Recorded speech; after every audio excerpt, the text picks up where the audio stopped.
yan. Alam mo naman ang tama't mali. Ginagawa mo ay dapat isipin. Yan ba'y pag-ibig o pita ng laman?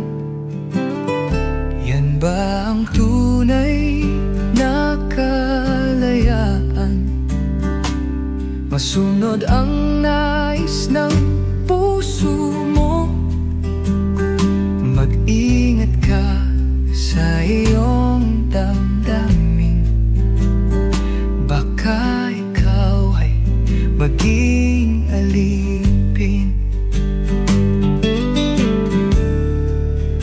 Ang pagkaalipin ay nagsimula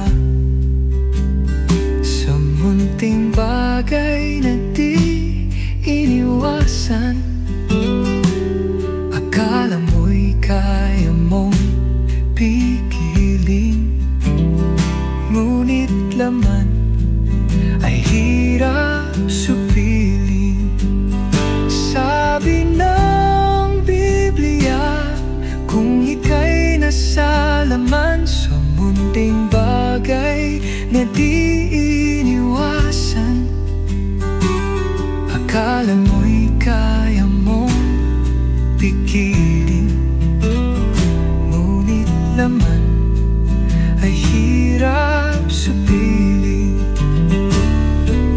Sabi ng Biblia, kung ika'y nasa laman, susundin mo ang nais nito.